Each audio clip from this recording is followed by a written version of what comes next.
राजस्थान की सत्ता में रहते हुए कांग्रेस के हाथ में भाजपा के खिलाफ एक बड़ा मुद्दा है जो सियासी हवा में घुल ही नहीं पा रहा। ये मुद्दा 13 जिले और 100 विधानसभा से जुड़ा हुआ है। नमस्कार, मैं हूं आपके साथ दर्श शर्मा। ERCP यानी ईस्टर्न राजस्थान कैनाल परियोजना कांग्रेस के लिए एक मजबूत चुनावी हथियार बन सकता है, लेकिन इसकी धार को भाजपा के खिलाफ चमकाए रखने की बजाय छोटी मोटी बयानबाजी से ही काम चलाया जा रहा है। मुख्यमंत्री अशोक गहलोत केंद्र सरकार और विपक्ष को लगातार घेर रहे हैं, फिर भी संगठन घर घर इस मुद्दे को पहुंचाने में ताकत नहीं झोंक रहा। भाजपा को टेंशन देने में फिलहाल कांग्रेस संगठन ढीला पड़ा हुआ है। ERCP में देरी के लिए राज्य केंद्र की भाजपा सरकार को तो केंद्र राज्य सरकार को जिम्मेदार बता रहा है।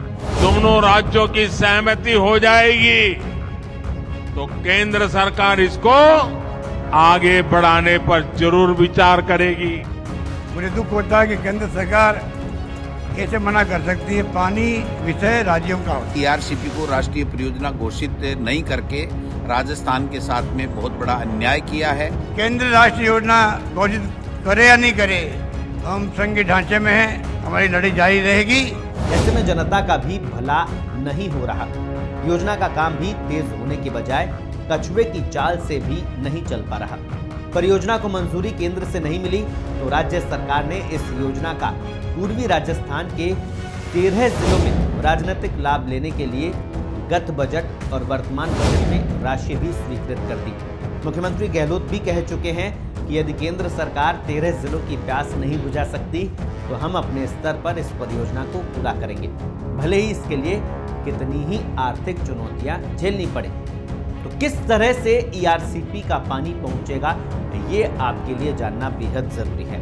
इस प्रोजेक्ट से मानसून के दौरान कुल्लू, कुल, पार्वती, काली सिंध, मेज नदी बेसिनों के अधिशेष पानी को बनास, मोरेल, बाणगंगा, पार्वती, काली सिंध और गंभीर नदी बेसिनों में पहुंचाया जाना है।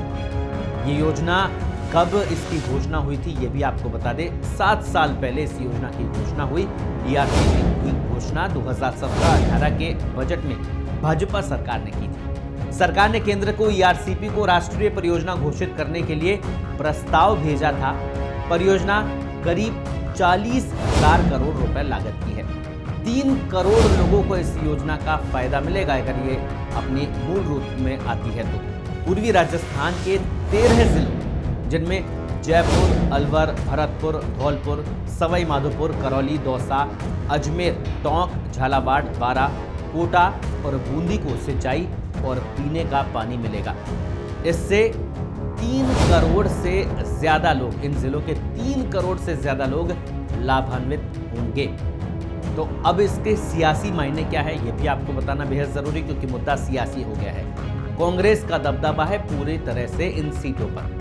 ERCP राजनीतिक रूप से राज्य के लिए महत्वाकांक्षी प्रोजेक्ट है। इस योजना से पूर्वी राजस्थान के 13 जिलों के करीब 100 विधानसभा सीटें जुड़ी हैं।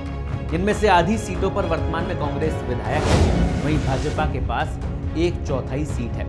कुछ सीटें अन्य दलों के पास है।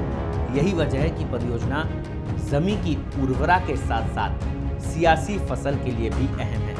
योजना के जरिए इन जिलों के 3 करोड़ से ज्यादा लोगों को पेयजल और सिंचाई के लिए पानी उपलब्ध कराया जाना है। तो अब सबसे खास बात, ये सियासी मुद्दा भले ही बन गया है, लेकिन आमजन में इसकी चर्चा बिल्कुल भी नहीं है। कांग्रेस सरकार ने भले ही इस योजना पर काम शुरू कर दिया है, लेकिन जमीनी स्तर पर देखा जाए तो आमजन इसे लेकर चर्चा करता नजर नहीं आ रहा। इन जिलों में स्थानीय बांध और नदी से पानी की उपलब्धता को लेकर ही चर्चा रहती है। मुख्यमंत्री लगातार केंद्र सरकार पर हमलावर है, लेकिन कांग्रेस संगठन परियोजना से लाभान्वित होने वाले जिलों में माहौल खड़ा नहीं कर सकी। जमीनी स्तर पर इस योजना को लेकर आमजन में कोई विशेष चर्चा नहीं है। कुछ इसी तरह के वीडियो देखने के लिए आप हमारे प्लेटफॉर्म पर बने रहिए।